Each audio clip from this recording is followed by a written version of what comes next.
Hello दोस्तों, स्वागत है आपका आज की इस वीडियो में। तो दोस्तों, हम 12th फिजिक्स चैप्टर फर्स्ट विद्युत आवेश तथा क्षेत्र के बारे में हम पढ़ रहे थे, जिसमें हमने पिछले वीडियो में आवेशों के निकाय के कारण विद्युत क्षेत्र की तीव्रता निकालना सीख लिया था। ठीक है, आज का इस वीडियो में हम विद्युत क्षेत्र या बल रेखाएं, इनके बारे में हम पढ़ने वाले हैं और इसके जो प्रॉपर्टीज हैं, इसके गुण हैं, उनको हम देखने वाले हैं। तो आज इस वीडियो में हम एक और टॉपिक देखेंगे जो कि विद्युत द्विध्रुव तथा विद्युत द्विध्रुव आघूर्ण, दोनों टॉपिक आज की इस वीडियो में हम कंप्लीट कर देंगे। ठीक है, तो चलिए स्टार्ट करते हैं इस वीडियो को। पूरा वीडियो को देखना एंड तक, बहुत ही ज़्यादा इंटरेस्टिंग और ज़्यादा इंपॉर्टेंट वीडियो है, तो वीडियो को मिस करने की गलती मत करना। चलिए स्टार्ट करते हैं इस वीडियो को। तो देखिए, हम पढ़ने वाले हैं विद्युत क्षेत्र या बल रेखाएं। ठीक है ना, इसको विद्युत क्षेत्र रेखाएं या विद्युत बल रेखाएं दोनों नामों से बोल सकते हैं। इसकी परिभाषा होती है कि वे काल्पनिक रेखाएं, क्या वे काल्पनिक रेखाएं जिनकी सहायता से विद्युत क्षेत्र को प्रदर्शित किया जाता है। देखिए, इसको काल्पनिक इसलिए बोला जाता है क्योंकि जो विद्युत क्षेत्र रेखाएं होती हैं वो हमारी इन नॉर्मल आंखों से दिखाई नहीं देती है। ठीक है ना, इसीलिए इनको काल्पनिक रेखाएं बोला जाता है। तो वे काल्पनिक रेखाएं जिनकी सहायता से विद्युत क्षेत्र रेखाओं को प्रदर्शित किया जाता है, विद्युत क्षेत्र रेखा या बल रेखाएं जिनको हम कहते हैं। ठीक है ना, अभी आप लोगों ने इस तरीके की लाइंस देखी है। ठीक है ना, इस तरीके की लाइंस मैंने बताई थी आपको। तो इन रेखाओं को, ठीक है ना, विद्युत क्षेत्र रेखाओं को ऐसे इस तरीके से रिप्रेजेंट किया जाता है। ठीक है ना, तो ये हमारे पास विद्युत क्षेत्र रेखाएं हो जाती हैं। ठीक है, अब चलते हैं इनके प्रॉपर्टीज पर, इनके गुणों को देख लेते हैं कि इनके गुण कौन कौन से हैं। तो यहाँ पे लिखेंगे गुण। ठीक है ना, इनकी प्रॉपर्टीज, प्रॉपर्टीज ओके, बहुत ही ज़्यादा इंपॉर्टेंट है, इनकी प्रॉपर्टीज एग्जाम में पूछी जाती हैं। तो यहाँ पे फर्स्ट नंबर प्रॉपर्टी, आप ध्यान से सुनिएगा एक एक को। फर्स्ट प्रॉपर्टी ये कहती है कि जो प्लस आवेश होता है, यानी कि जो धनात्मक आवेश होता है, इसके कारण विद्युत क्षेत्र रेखाएं बाहर की ओर होती है। किस तरफ? बाहर की ओर। देखिए, जैसे कि फर्स्ट प्रॉपर्टी अपनी ये है कि धनात्मक आवेश है, ठीक है ना, इस धनात्मक आवेश के कारण जो विद्युत क्षेत्र रेखाएं होती हैं वो बाहर की ओर होती हैं। किस तरह? बाहर की ओर। कुछ इस तरीके से ये रेखाएं होती हैं भाई। ठीक है ना, तो आप ध्यान रखिएगा कि धनात्मक आवेश के कारण विद्युत क्षेत्र रेखाएं किस तरफ? बाहर की तरफ होती है। ठीक है ना, किस तरफ? बाहर की ओर। सेकंड नंबर प्रॉपर्टी है अपनी ऋणात्मक आवेश, यानी कि जो ऋणात्मक आवेश होता है, जैसे मान लीजिए ये ऋणात्मक आवेश है, तो इस ऋणात्मक आवेश के कारण जो विद्युत क्षेत्र रेखाएं या बल रेखाएं जो होती हैं वो अंदर की ओर होती हैं। किस तरफ? अंदर की ओर। किस तरफ होती हैं? अंदर की ओर होती हैं। दो प्रॉपर्टी क्लियर हो गई है कि धनात्मक के कारण बाहर की ओर और ऋणात्मक के कारण, ऋणात्मक आवेश के कारण अंदर की ओर होती हैं। ठीक है ना, तो ये दो प्रॉपर्टी बहुत ही सिंपल सी है, इनको आप याद रखिएगा। अगली यहाँ पे third number property, third number property ये होती है, ध्यान से सुनिएगा थर्ड नंबर प्रॉपर्टी को, कि जब दो आवेश समान प्रकृति के हो, समान प्रकृति का मतलब होता है या तो दोनों धनात्मक आवेश हो या फिर ऋणात्मक आवेश हो। ठीक है ना, जैसे मान लीजिए मैंने धनात्मक आवेश ले लिए दोनों। ठीक है ना, ये भी धनात्मक आवेश और एक ये वाला भी अपना धनात्मक आवेश। ठीक है ना, तो इन दोनों धनात्मक आवेशों के कारण क्या होगा? विद्युत क्षेत्र रेखाएं जो होती हैं वो लंबाई के अनुदिश क्या होती हैं? फैलती हैं। क्या होती हैं? फैलती हैं। कुछ इस तरीके से देखिए, जैसे कि ये विद्युत क्षेत्र रेखाएं इस तरीके से फैल जाएंगी, इस तरीके से। ठीक है ना, मतलब एक दूसरे को क्या करेंगे? ये प्रतिकर्षित करेंगे, रिपल्सन करेंगे भाई। ठीक है ना, और आप लोगों को अच्छे से ध्यान है, मैंने बताया था कि जो समान आवेश हैं उनके बीच क्या होता है? प्रतिकर्षण होता है। ठीक है ना, तो इस तरीके से फैल जाती है भाई ये रेखाएं। ठीक है ना, याद रखिएगा इनको कि समान आवेशों के कारण जो विद्युत क्षेत्र रेखाएं होती हैं वो लंबाई के अनुदिश क्या हो जाती है? फैलती हैं। क्या होती हैं? फैलती हैं। ओके, फोर्थ नंबर देखिए, फोर्थ नंबर है कि यहाँ पे अगर विपरीत आवेश हो, ठीक है ना, विपरीत आवेश का मतलब होता है कि असमान प्रकृति के आवेश हो। भाई ये तो क्या था? समान प्रकृति का आवेश थे। ठीक है ना, यानी कि ये भी धनात्मक और ये भी धनात्मक। ठीक है ना, अब हम ऐसा लेंगे कि जिसमें एक धनात्मक और एक ऋणात्मक। तो यहाँ पे देखिए, मान लीजिए ये कोई प्लस क्यू आवेश और ये है अपना माइनस क्यू आवेश।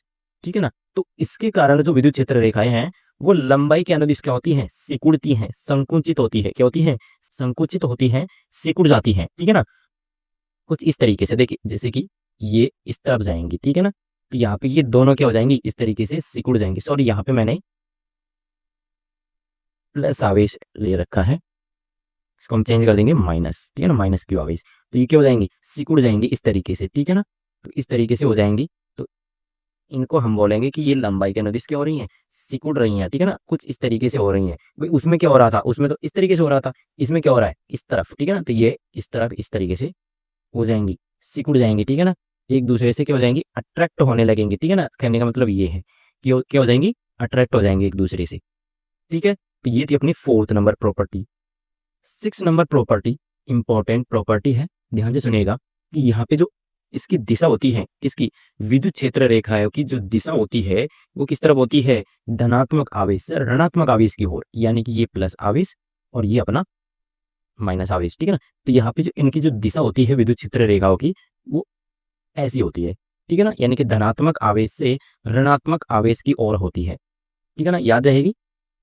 अगली अपनी 6 नंबर प्रॉपर्टी ये है कि विद्युत क्षेत्र रेखाओं के किसी बिंदु पर, कोई भी बिंदु है, ठीक है ना, मान लीजिए ये कोई विद्युत क्षेत्र रेखाएं है, ठीक है ना, ये कोई विद्युत क्षेत्र रेखा है, तो इस पर किसी भी बिंदु पर, ठीक है ना, ये विद्युत क्षेत्र रेखा है, इसके किसी भी बिंदु पर मान लीजिए इस पॉइंट पर अगर कोई स्पर्श रेखा खींच दे, ठीक है ना, कोई भी स्पर्श रेखा हमने इस तरीके से खींच दी, ठीक है ना, तो उस बिंदु पर विद्युत क्षेत्र की तीव्रता की दिशा जो है उसको प्रदर्शित करता है, ठीक है ना। तो यानी कि इस पॉइंट पर जो विद्युत क्षेत्र रेखा है, यानी कि विद्युत क्षेत्र है, उसकी दिशा इस तरफ होगी, ठीक है ना, इस तरफ, और अगर इस पॉइंट पर ले तो इस पॉइंट पर इस तरह होगी, ठीक है ना। तो इस तरीके से अलग अलग दिशाएं हो जाती हैं इसकी, ठीक है ना।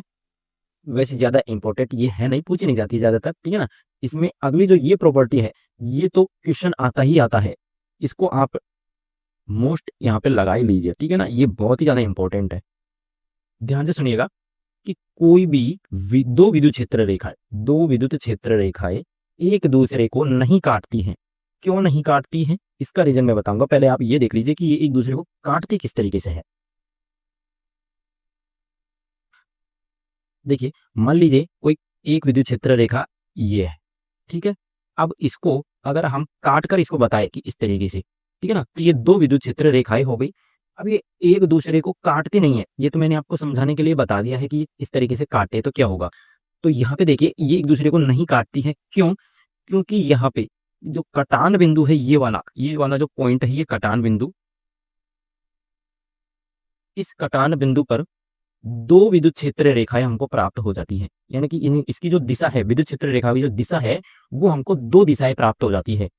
इसीलिए इस कटान बिंदु पर, ठीक है ना, यानी कि जो विद्युत क्षेत्र रेखाएं हैं वो कट नहीं सकती, ठीक है ना, ये संभव ही नहीं होता है, ठीक है ना। तो यहाँ पे ध्यान रखिएगा, जैसे इस रेखा के लिए हमको यहाँ पे ये विद्युत क्षेत्र रेखा की दिशा मिल गई, ठीक है ना, स्पर्श रेखा खींचते हैं ना हमने, इसमें इसमें सीख लिया, और इसके लिए हमको ये वाली ये दिशा मिल गई, ठीक है ना। तो हमको दो दिशाएं प्राप्त हो जाती हैं, और हमने सीखा है कि विद्युत क्षेत्र रेखाओं की दो दिशाएं संभव नहीं होती है, क्या नहीं होती है, ठीक है ना। तो इस तरीके से आप इस प्रॉपर्टी को याद रखिएगा कि कोई भी दो विद्युत क्षेत्र रेखा एक दूसरे को नहीं काटती हैं, क्यों, क्योंकि कटान बिंदु पर दो विद्युत क्षेत्र रेखाएं प्राप्त होती हैं, ठीक है ना, यानी कि उनकी जो दिशाएं हैं विद्युत क्षेत्र की वो दो दिशाएं हमको प्राप्त हो जाती हैं, जो कि संभव ही नहीं है, ठीक है। अगले यहाँ पे लास्ट प्रॉपर्टी आप देख सकते हो, लास्ट प्रॉपर्टी अपनी है कि विद्युत क्षेत्र रेखाओं की संख्या अधिक है तो वहां विद्युत क्षेत्र की तीव्रता का मान भी अधिक होगा, ठीक है ना। हमने विद्युत क्षेत्र की तीव्रता क्या पढ़ी है, ई पढ़ी है, ठीक है ना, ई वेक्टर। अगर हमको देखिए देखिए मैंने आपको जैसे एग्जांपल दे देता हूँ, यहाँ पे ये विद्युत क्षेत्र रेखाएं हैं और कुछ ये है विद्युत क्षेत्र रेखाएं, ठीक है ना, और कुछ विद्युत क्षेत्र रेखाएं ये हैं। तो यहाँ पे आपसे मैं पूछूं कि यहाँ पे एक तो फर्स्ट नंबर, एक सेकेंड नंबर और एक थर्ड नंबर, तो यहाँ पे मैंने अभी बोला उसके अकॉर्डिंग किसमें विद्युत क्षेत्र का मान अधिक होगा।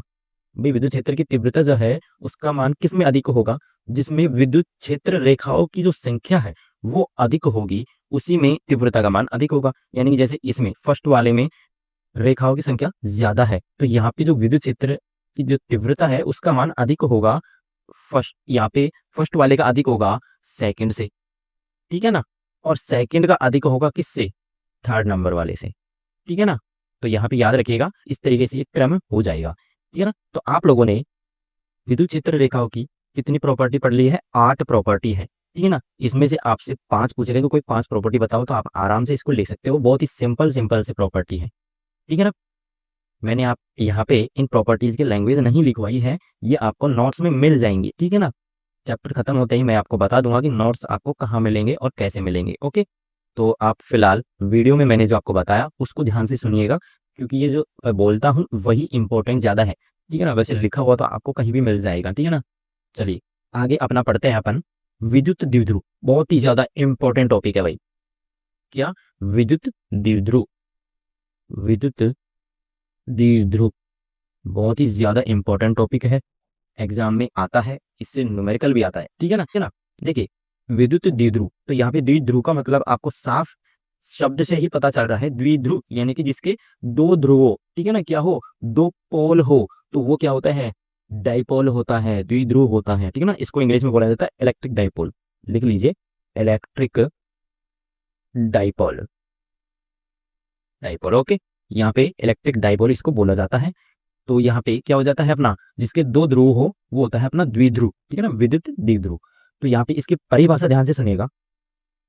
कोई भी दो ध्रुव हम ले लेते हैं, जैसे कि एक हमने माइनस क्यू आवेश ले लिया और एक प्लस क्यू आवेश ले लिया, ठीक है ना। दो ध्रुव हो गए ये, ठीक है, दो पोल हो गए। तो इन दोनों में, ठीक है ना, दोनों का परिमाण समान, क्या परिमाण में समान, वो प्रकृति में विपरीत। भाई प्रकृति विपरीत है कि नहीं, एक माइनस का है एक प्लस का है, ठीक है ना। तो प्रकृति में विपरीत, परिमाण में समान व प्रकृति में विपरीत आवेशों का युग्म, यानी कि आवेशों का क्या जोड़ा, परस्पर अल्प दूरी पर स्थित हो। अल्प दूरी का मतलब है ये दूरी। अब इस दूरी को हम मान लेते हैं 2a मान लेते हैं भाई, ठीक है ना, 2a मान लेते हैं इसको, ठीक है ना। 2a दूरी पर स्थित है, तो इस रचना को या फिर इस संरचना को क्या बोला जाता है, विद्युत द्विध्रुव बोला जाता है। क्या बोला जाता है, विद्युत द्विध्रुव बोला जाता है, ठीक है ना। इसकी परिभाषा मैं यहाँ पे लिख देता हूँ, परिमाण में समान, परिमाण में समान व प्रकृति में विपरीत, प्रकृति में विपरीत आवेशों का, प्रकृति में विपरीत आवेशों का युग्म परस्पर, परस्पर अल्प दूरी पर। अल्प दूरी का मतलब होता है कि यहाँ पे बहुत ही कम दूरी, बिल्कुल ना के बराबर दूरी, ठीक है ना, अल्प दूरी पर, अल्प दूरी पर स्थित हो। क्या हो, अल्प दूरी पर स्थित हो, तो इस रचना को विद्युत द्विध्रुव कहते हैं। क्या कहते हैं, विद्युत द्विध्रुव कहते हैं, कहते हैं, ठीक है ना। तो इस संरचना को क्या बोला जाता है, विद्युत द्विध्रुव बोला जाता है। बस इतना सा है विद्युत द्विध्रुव में, ओके। अब नेक्स्ट टॉपिक अपना इसी का एक, मान लीजिए इस तरीके से कि इसका छोटा भाई है विद्युत द्विध्रुव आघूर्ण, ठीक है ना, इलेक्ट्रिक डाइपोल मूवमेंट। बहुत ही ज्यादा इंपॉर्टेंट है, इसी से अपने डेरिवेशन होने वाले हैं, ठीक है ना। तो हेडिंग लगाइए नई वाली, विद्युत द्विध्रुव, विद्युत द्विध्रुव आघूर्ण, विद्युत द्विध्रुव आघूर्ण, ओके। यहाँ पे लिख लीजिए electric dipole movement, okay, EDM, electric dipole movement, okay. इसमें ध्यान दीजिए, इसमें अपने विद्युत द्विध्रुव वाली जो परिभाषा है वो काम आने वाली है, ठीक है ना। तो यहाँ पे देखिए ध्यान से सुनिएगा कि जो यहाँ पे जो हमने विद्युत द्विध्रुव में जो दो आवेश लिए थे, एक माइनस क्यू और एक प्लस क्यू, तो इन दोनों आवेशों में से परिमाण, ठीक है ना, दोनों आवेशों में से किसी एक का परिमाण हमको लेना है, ठीक है ना। वैसे दोनों का परिमाण समान ही है, क्योंकि हमने विद्युत द्विध्रुव की परिभाषा में क्या लिखा, परिमाण में समान। तो दोनों के परिमाण में से किसी एक का ले लेंगे तो बात वही है, ठीक है ना। तो यहाँ पे लिखेंगे कि दोनों आवेशों में से किसी एक आवेश का परिमाण तथा दोनों आवेशों की बीच की दूरी का गुणनफल विद्युत द्विध्रुव आघूर्ण कहलाता है। क्या बोला मैंने, कि दोनों आवेशों में से किसी एक आवेश का परिमाण, जो कि हम मान लेते हैं कि Q है इसका परिमाण, और दोनों आवेशों के बीच की दूरी कितनी है, 2a है, इन दोनों का गुणनफल क्या होता है अपने पास, विद्युत द्विध्रुव आघूर्ण होता है। और इसे हम P से रिप्रेजेंट करते हैं, किससे, P से, ठीक है ना। तो यही अपना विद्युत द्विध्रुव आघूर्ण इलेक्ट्रिक डाइपोल मूवमेंट हो जाता है, ठीक है ना, समझ गए। अब इसकी मैं परिभाषा भी लिख लेता हूं, तो यहाँ पे लिखेंगे दोनों आवेशों में से, दोनों आवेशों में से किसी एक आवेश, किसी एक आवेश का परिमाण तथा दोनों आवेशों, तथा दोनों आवेशों के बीच की दूरी, दोनों आवेशों के बीच की दूरी का गुणनफल विद्युत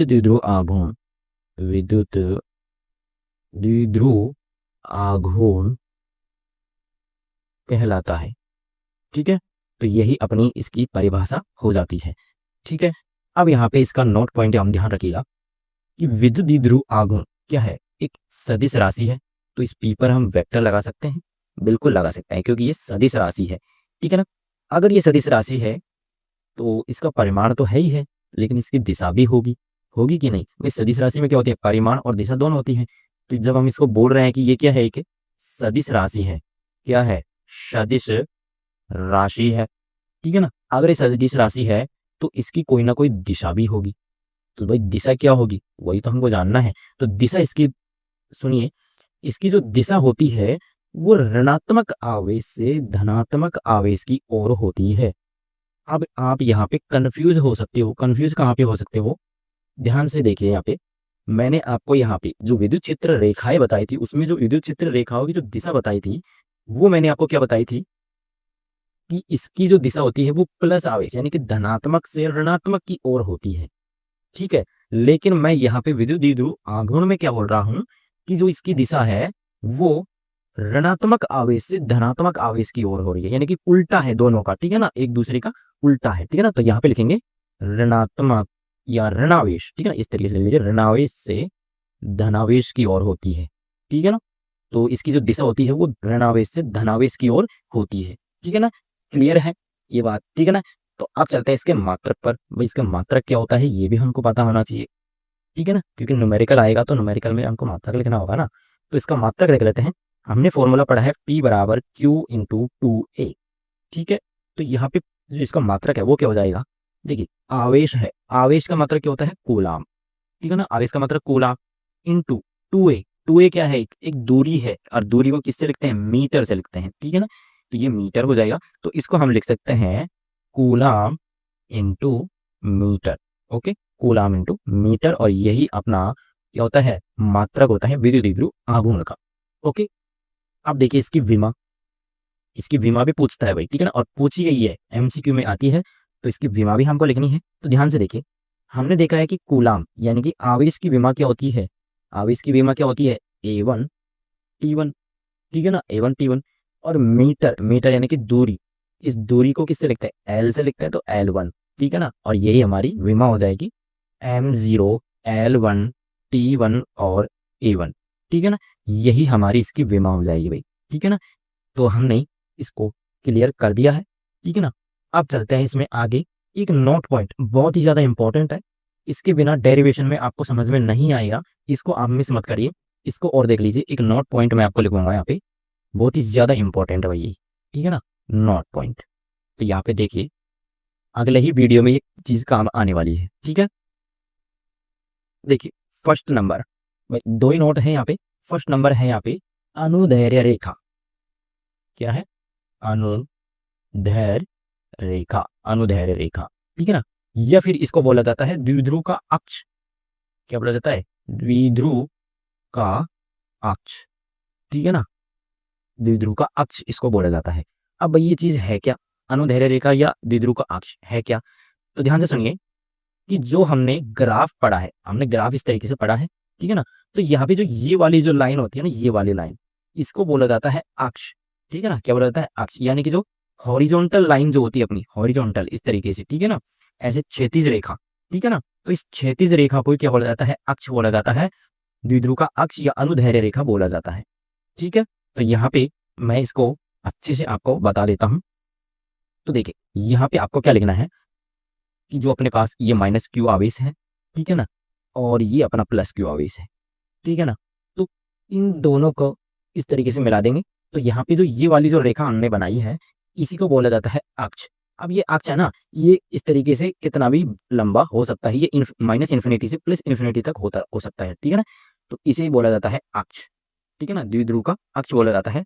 तो यहाँ पे ध्यान से सुनिए कि द्विध्रुव को मिलाते हुए खींची गई सीधी रेखा, भाई दोनों द्विध्रुव है माइनस क्यू प्लस क्यू, ठीक है ना। तो यहाँ पे दोनों द्विध्रुव को मिलाते हुए खींची गई सीधी रेखा, हमने ये सीधी रेखा खींची है इसको मिलाते हुए, तो इस सीधी रेखा को क्या बोला जाता है, अक्ष बोला जाता है। अभी अक्ष कितना भी लंबा हो सकता है, ठीक है ना। सेकंड नंबर है यहाँ पे अनुप्रस्थ, क्या है, अनुप्रस्थ रेखा, और इसको बोला जाता है निरक्ष रेखा, द्विध्रुव का निरक्ष, क्या बोला जाता है, द्विध्रुव का निरक्ष, ठीक है ना। बहुत ही इंपॉर्टेंट है ये नोट, भाई ध्यान रखना, इनके डेरिवेशन है, सीधे सीधे डेरिवेशन में काम आने वाले हैं, जो अपनी अगली वीडियो होगी उसमें ये सीधे सीधे काम आने वाले हैं ये नोट पॉइंट, ठीक है ना। अब ध्यान से देखें, हमने जो द्विध्रुव का अक्ष बनाया, इस अक्ष के अगर लंबवत कोई लाइन खींच दे हम, जैसे मान लीजिए ये अपना माइनस क्यू और ये प्लस क्यू, ठीक है ना, ये प्लस और ये माइनस, ठीक है ना। अगर ये लाइन है अपनी, ठीक है ना, ये अपनी द्विध्रुव का अक्ष है, ठीक है ना। अगर इस अक्ष के लंबवत कुछ इस तरीके से अगर कोई लाइन हम खींच दे, यानी कि अक्ष को अगर काट दे, ठीक है ना, तो इस काट को ही क्या बोला जाता है, निरक्ष बोला जाता है, यानी कि इस लाइन को निरक्ष बोला जाता है, क्या बोला जाता है, द्विध्रुव का निरक्ष बोला जाता है। ये फिर हम सीधी सीधी ग्राफ में अगर बोले तो ये वाली, ठीक है ना, यहाँ पे ये जो ये वाली लाइन है इसे ही बोला जाता है निरक्ष, क्या बोला जाता है, निरक्ष बोला जाता है, ठीक है ना। तो आप लोग समझ गए हैं निरक्ष क्या है और अक्ष क्या है, ठीक है ना। तो निरक्ष की परिभाषा ध्यान से सुनिए कि द्विध्रुव के केंद्र से, द्विध्रुव के केंद्र से, यानी कि ये वाला द्विध्रुव है अपना, ठीक है ना, तो इसके मिड पॉइंट, मान लीजिए मिड पॉइंट है दोनों द्विध्रुव के बीच का, इस पॉइंट से अगर लंबवत कोई रेखा खींची जाती है, लंबवत का मतलब होता है कि ये कोई लाइन है और इसके लंबवत कैसे, इस तरीके से, यानी कि 90 डिग्री का कोण बनाती हुई, ठीक है। तो इस तरीके से अगर लंबवत कोई रेखा खींची जाती है तो उस सीधी रेखा को क्या बोला जाता है, निरक्ष बोला जाता है, क्या बोला जाता है, निरक्ष बोला जाता है, ठीक है ना। तो आप लोग समझ गए हैं कि अक्ष और निरक्ष क्या है, ठीक है। तो यही दिन अक्ष और निरक्ष की कहानी, आप लोगों ने बहुत अच्छे से इन टॉपिक्स को देखा है। विद्युत क्षेत्र रेखाएं हैं, विद्युत द्विध्रुव है तथा विद्युत द्विध्रुव आघूर्ण है, और उसमें एक नोट पॉइंट है जो कि अक्ष और निरक्ष के बारे में है, ठीक है। तो आज की क्लास में हमने बहुत कुछ देखा है और बहुत ही इंपॉर्टेंट ये टॉपिक्स थे, ठीक है ना, इनसे क्वेश्चन आता ही आता है। तो यहाँ से अगर मैं इस वीडियो की बात करूँ तो इस वीडियो से लगभग 3 नंबर का मैटर यहाँ से आता ही आता है, ठीक है ना। 3 नंबर यहाँ से आपके पक्के हो गए हैं इस वीडियो को देखने के बाद, ठीक है। तो इस वीडियो में इतना ही, नेक्स्ट वीडियो में हम करने वाले हैं बहुत ही शानदार और इम्पोर्टेंट डेरिवेशन, तो मिस मत करिएगा, चैनल सब्सक्राइब कर लीजिएगा और इस वीडियो को लाइक कर दीजिएगा। वीडियो कैसी लगी वो भी आप कमेंट सेक्शन में अपनी राय जरूर दीजिएगा। चलिए मिलते हैं नेक्स्ट वीडियो में, थैंक यू, बाय बाय।